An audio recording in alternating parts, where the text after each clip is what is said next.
I was talking to the lovely Di Coke from the competitions blog Super Lucky a few months ago about what I should make next for the podcast and YouTube, and she said, why don't you investigate K-pop NFTs? And I thought, I know nothing about K-pop or NFTs, so that sounds exactly like the criteria for a topic that I could talk about. Now, one of the reasons I'm not daunted on a daily basis about being ignorant and inept is because of this fabulous website known as YouTube. You might have heard of it, where you can learn about just about anything. I don't even really use the search bar thingamajig anymore. I have a number of channels that are my go-to, and Colin and Samir are my go-to channel if I want to know anything about the creator economy. What has the creator economy got to do with personal finance? Well, there is an overlap there between NFTs that you can invest in as an individual with the idea of making yourself a profit in future, and NFTs that creators can use in order to finance their future projects. NFT stands for non-fungible token.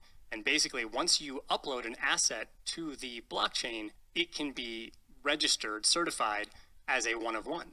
And that's when it's known as an NFT. The certificate of ownership lives there in the blockchain and essentially is saying, like, you own this unique asset. My question was, wait a second, this is a picture, this is a JPEG image. Couldn't you just put it on your phone and now you own it? Like, yeah, but you could also do that with like a Basquiat piece or a Picasso piece. And you said own it. You don't own it. You don't own it. The certificate of ownership is what you're paying for. Got it. Now, while I understand what the NFT is, my first instinct is that this possibly isn't where I would want to park a lot of money. If you look at the 10 most expensive NFTs of all time, they tend to be in 6-7 figure amounts and revolve around buying artwork. I'm not very likely to buy a Picasso anytime soon, and I'm not any more likely to buy a £1 million NFT of an artwork either. What if you could buy an NFT for only $2 though? Would that completely defeat the objective? And do I need to know anything about K-pop? Now, after a bit of exploration, I came to the conclusion that K-pop is a vast sea, and I'm already autistic with a number of special interests, and I'm not convinced that K-pop is the kind of rabbit hole I can afford to add to my life, because I might never resurface. I did, however, find an article from a K-pop fan. Andy Boxall invested in a moment from one of his favourite K-pop artists. So this was a collection of 3 video files, limited to 2,500 editions. So there's 3 ways of looking at the value of his $2 purchase. So one is, because they're video files,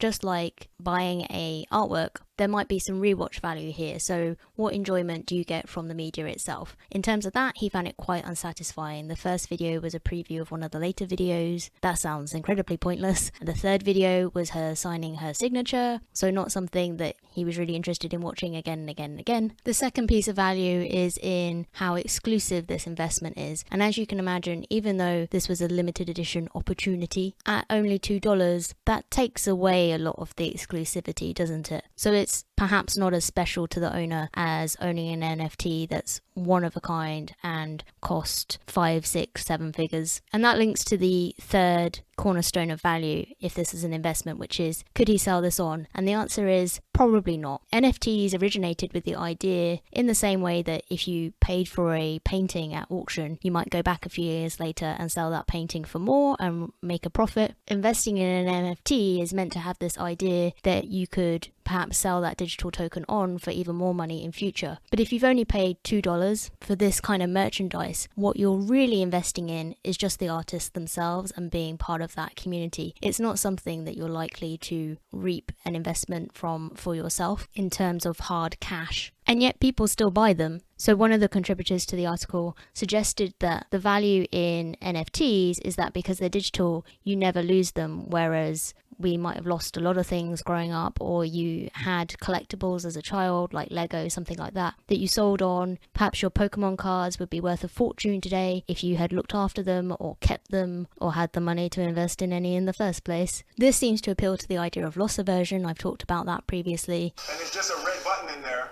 Yeah, I'm not touching it, sir, but you're younger, so you'll heal faster. There's so nothing in there. We do psychologically as humans seem to feel loss more strongly than gain. So it seems like the value of being an exclusive owner of something or in an exclusive group of people who have ownership of something is most valuable because if it's digital, there's no way to lose that ownership. Actually, there is one way to lose that ownership. There is a question about what happens if a NFT platform goes away. Surely your digital token will also just vanish into the ether if that company doesn't exist anymore. The other use case for NFTs when it comes to investing in artists or creators is things like the documentary that Yes Theory are making at the moment as I record this. So they're financing a documentary by selling NFTs. If that sounds a lot like the days of kind of Kickstarter where you would just chip in to help someone get their film made or their product off the ground, this is very similar. It's that idea of saying, hi, I want you to tell the story you're planning to tell, so I'll chip in a bit. And the only difference with this is that those contributors will have a digital token that says that's what they did. I think the way that I'm probably going to think about NFTs going forward, therefore, is that they're an investment in the sense of I can pay into things that I want to see get made, and I can maybe use them as a way to support independent creators and projects that I think aren't going to get made otherwise. But as far as investing in it as an alternative to or in addition to stocks and shares, I mean, I struggle at the best of times to find a buyer for really common items. This all sounds to me like something where if I tried to sell my NFT on for more money, I would just discover that because it's not attached to a £1 million artwork that nobody cares. So I think I'll stick to the familiarity of stocks and shares. Is it a good thing that the NFT market is being made more accessible and that you could buy an NFT for as little as $2? Or is it a false economy?